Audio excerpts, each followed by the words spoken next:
everybody, welcome back to the channel. My name is Brianna, this is Coffee Books and Bullet Journals, and today is Coffee Talk.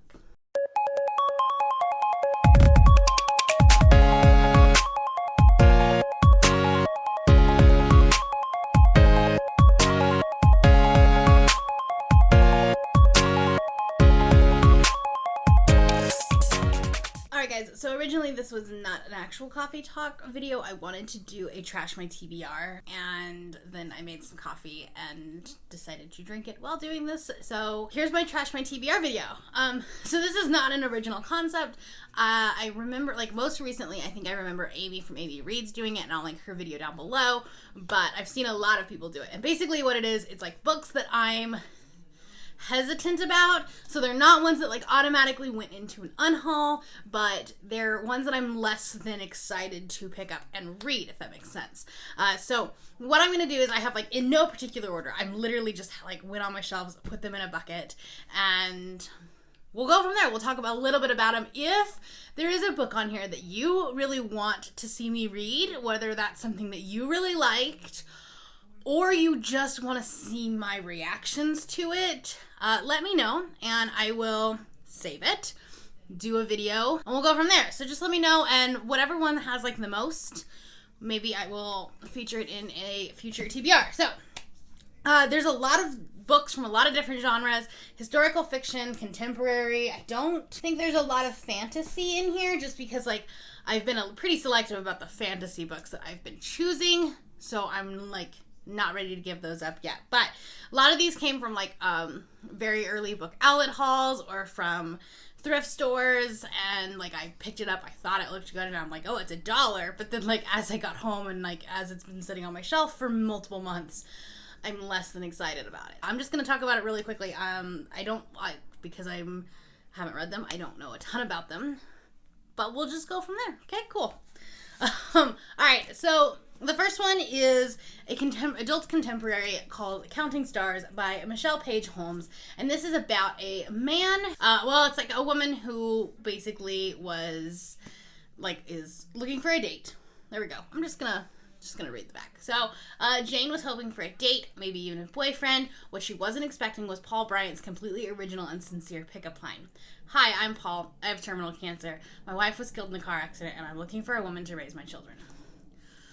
So, like, the premise of it sounds interesting. What I did not know until after I brought it home was that this is from an LDS publisher. And while I enjoy reading about the LDS faith in kind of an outsider perspective, like, I love autobiography. I just read Let's Call It a Doomsday, and that kind of had a little bit of LDS faith in it as well. And I love reading those.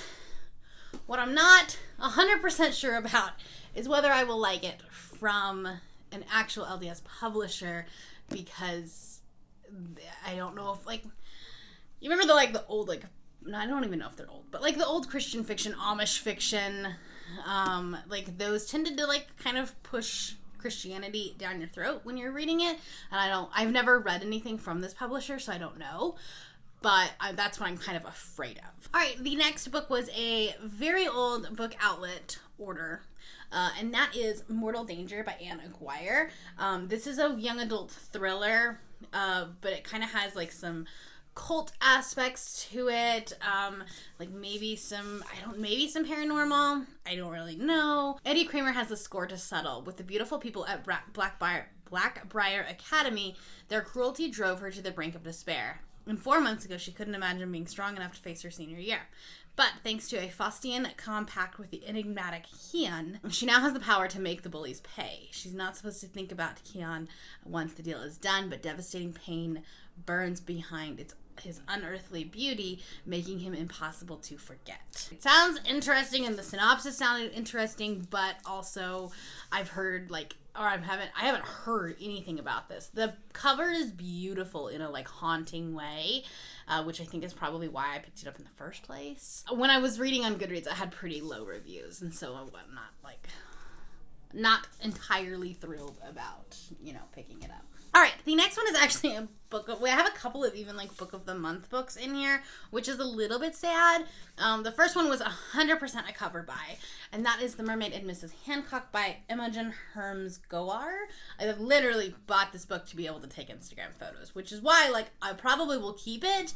I just maybe won't actually read it. But this is a historical fiction fantasy kind of cross genre where a sailor or like someone who like owns a ship in 1785 finds a baby mermaid, and then there's that whole situation to deal with.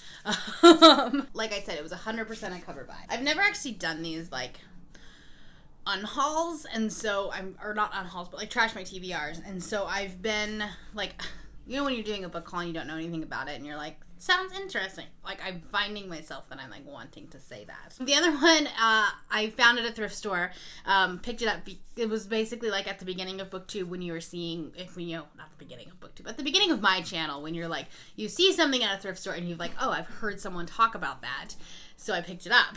And that is The Alchemist's Daughter by Catherine McMahon. I have no idea what this is, but I'm pretty sure it's like some sort of, again, historical fiction-esque alchemist philosopher embark upon their most daring experiment to attempting to breathe life into dead matter. Meh. The next one that I'm hesitant and probably more likely than not to not pick this one up is The Hotel on the Corner of Bitter and Sweet by Jamie Ford. I picked this up because there was a Pop Sugar challenge that said that you had to read a book with salty, sweet, bitter, or spicy in the title, and at the time this was the only thing I could find. I've since read There's Something About Sweetie, so I don't necessarily need to read this. It takes place in the 1980s, but I think like it has a lot to do with like post-World War II and like people coming back after that. So I heard April from Getting Hugga with it. She read this and only like sort of kind of liked it, and like this is her genre, and so if she didn't love it, I know I won't. Another book of the month that I have little to no interest in reading. Back when I first started book of the month, this was a book that like I had kind of heard about, and now that I'm kind of finding what genres I really enjoy, this is not one of them, and that is Manhattan Beach by Jennifer Egan. This is a historical fiction. I think it's post-World War II. It doesn't actually say anything about like the time period, but I want to say someone said it was post-World War II or post-Cold War. I don't remember. Again, not really one that I'm like really in the mood to pick up and read. The next one is a young adult contemporary, and I've read a book from this author before and like didn't really love it, so I'm hesitant to pick up another one, even though this is kind of in a different genre, and that is Before I Fall by Lauren Oliver. This is kind of like a Groundhog Day-esque, where like she dies in I don't remember if it was a car accident, I don't remember. Samantha Kingston has it all, looks, popularity, the perfect boyfriend. Friday, February 12th should just be another day in her charmed life. Instead, it turns out to be her last. The catch: Samantha still wakes up the next morning living the last day of her life 7 times during one miraculous week. She will untangle the mystery surrounding her death and discover the true value of everything she's in danger of losing. It's I've seen better books done like with that trope. So the next one is another historical fiction.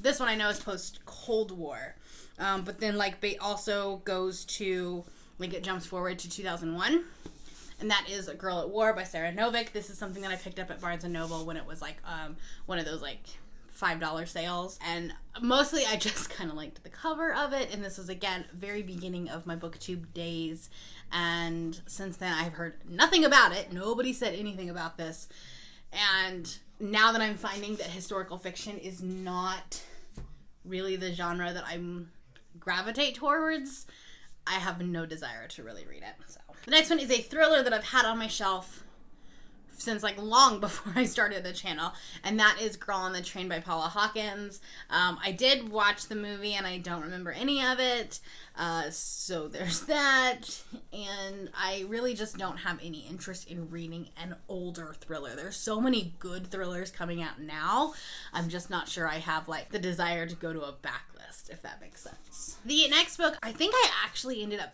buying this for a buzzwordathon, and I found it at a thrift shop, and like it was brand new, so I was kind of excited about it. And then I heard Nicole from A Beautiful Chaos of Books read it or talk about it after she read it, and she said it was really problematic in some of the things that they were discussing and talking about. She said that it was very problematic when it came to some of the ways that they were describing people and mental health, and I want to say like anorexia, if I remember correctly. I remember there being like a lot of negative connotation about that, and so that is The Luckiest Girl Alive by Jessica Knoll. So that gives me cause to not want to pick it up. It's a beautiful cover. It looks like it would be really interesting, but the problems that I saw, like that I've heard about it, plus it being a YA thriller, which like tend to be really hit or miss for me. I don't tend to love young adult thrillers. The next one pains me a little bit because it's a favorite author of mine, and that is One True Loves by Taylor Jenkins Reid. I've read Daisy Jones and the Six, I've read Seven Husbands, obviously, and I've read Maybe in Another Life, and I've really, really liked all of those. But I've heard a lot of things about this one in not as great of light, in the fact that there's a little bit of cheating, there's a little bit of like mind games, there's, I don't know, like it's not one that I'm scared to pick this one up because I'm afraid that like it will turn me off to Taylor Jenkins Reid, and I really would just rather stay in the happy place that I am at, in the place that like I like her books. The next one is a book that I probably shouldn't have picked up in the first place. I think I picked it up last year because there was a Pop Sugar Challenge about a book that had been turned into a movie, or a book that you had already seen the movie, I think is what it was, and that is If I Stay by Gail Forman. I liked the movie, and I like this cover. Like, I think that, like, the movie, for once, I actually like the movie tie-in cover. I've heard just really, like, negative things about the book, like being that the movie is a lot better than the book, and so like I don't know, do I waste my time reading a book that may or may not be good, especially since I kind of already know the story. Alright, the next book I picked up, again, because like it was one of those, oh, everyone on BookTube is talking about it, and then now that I'm kind of seeing some more like problematic reviews of it, and that is Eleanor in Park by Ramble Rowell. This is a young adult contemporary that takes place, I think, in the 1980s. This was on my radar from last year when it was potentially a book that I would read for the Pop Sugar Challenge, and ended up picking something else, and so I haven't read it. I've never read a Rainbow Rowell book before. I've never read Carry On. I've never read Fangirl. I've never read like anything. Like, it's just one of those, like, I don't really have an opinion one way or the other on this. This isn't a book that I'm like dying to pick up. I don't have a lot to say about a lot of things. The next one I picked up, I think Books and Lala had it on her, like, I think it was a very old video that she had read this book and enjoyed it, and that was Me and Earl and the Dying Girl, and so I saw it on a thrift shop, and I was like, oh, well, you know, again, it's 75 cents. Now, like, it's in my closet. Like, it's in the bookshelf that's in my closet, which means I'll never pick it up. So, I don't know. It's just not one that I'm, like, really interested in picking up.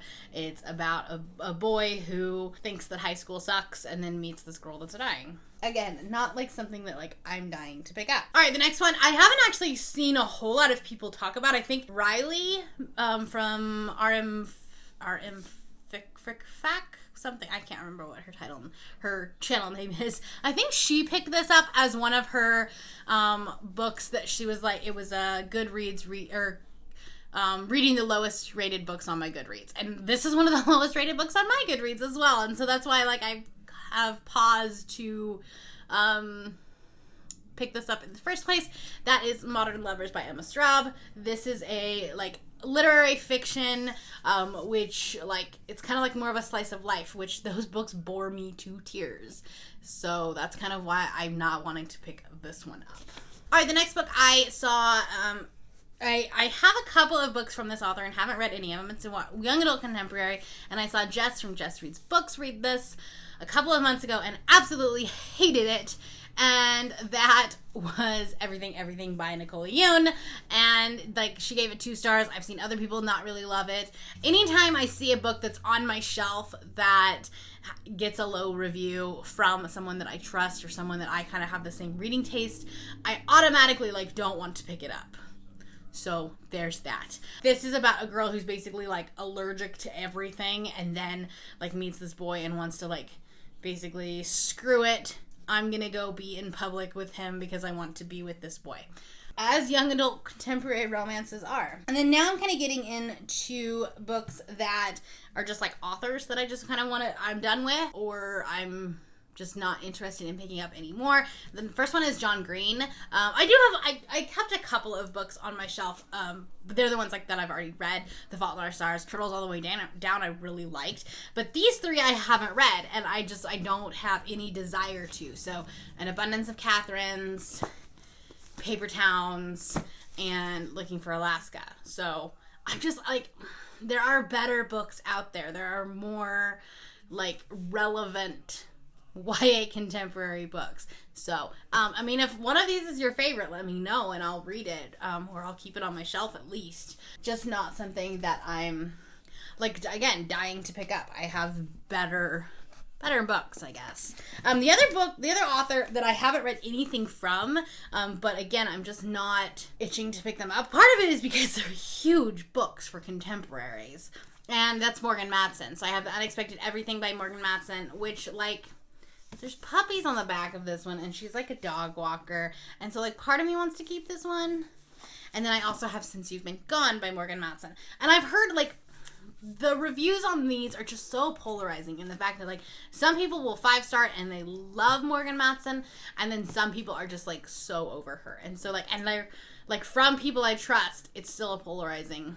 So, this is the one that I'm, like, the most curious about, that like maybe people will tell me to keep them, and I don't know, maybe I can do a series on reading those books or something. I don't know. I'm trying to stack them up on the shelf next to me, and it's not going as well. The next book I just haven't had the urge or the desire to pick up, and I've had on my shelf for a long time, and generally that just tells me that I'm not going to ever pick it up, and that is Love and Gelato by Jenna Evans Welch. I have no idea what this is about, but I think it's about like her going to Italy, and again, she's probably going to find love because it's a YA contemporary romance. And then this one is actually like, I think it's nonfiction, and I loved the movie for this. It was such a good movie. But then I saw Harriet from Harriet Rosie read the book and just hated it. And again, it's one of those things that I don't want to ruin the movie because the book is so bad. And that is Julie and Julia by Julie Powell. And this is about a woman who basically is, I don't know if she's unemployed or she has a blog or something, and she's basically going to go through Julia Child's entire cookbook and like make all of the recipes throughout the whole year. Sounds like a really interesting premise, but apparently the character is just very whiny and kind of annoying and meh. Two more. And the first one, I just have no idea what it's about because there's not there's no book flap. There's no way of telling what this is. The only thing that's on the back are blurbs from authors. I know it's a young adult contemporary that's set in London, I think, which was the thing that like intrigued me because I think I bought it right after I read the London Belongs to Me series, and so I was just wanting anything that takes place in London, and that is Meant to Be by Lauren Morrill. I have no idea what it's about, and I am too lazy to go on Goodreads to look it up. The cover is gorgeous, but I'm no idea. And then the last book, again, mixed reviews. Because some people that I really trust and really respect really loved it. And then some people said it was really problematic. So I'm hesitant. And that is Emergency Contact by Mary H.K. Choi. So this is about two people that meet and basically like exchange numbers to become each other's emergency contacts, and then they start like this texting friendship and then relationship, I'm assuming. So I know it was Allie from the Hardback Hoarder that had the really problematic review, and then I know Paperback Dreams also had a pretty problematic review about it too. So I don't know. So if you have any opinions on any of these books, let me know in the comments below, and we'll talk about it. If you have, like, some of these are your favorites, let me know, and, you know, maybe I will save them. And if I definitely should not waste my time, also let me know, and I won't. I will stick them in my unhaul pile. If you are new here and you have not yet subscribed, there's a little red button that you can do so down below the video, and all of the links to my other platforms will be in the description below if you would like to be my friend on any other platform. Thank you all for watching, and I will see you next time. Bye.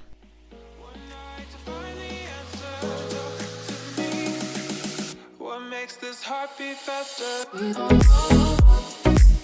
you.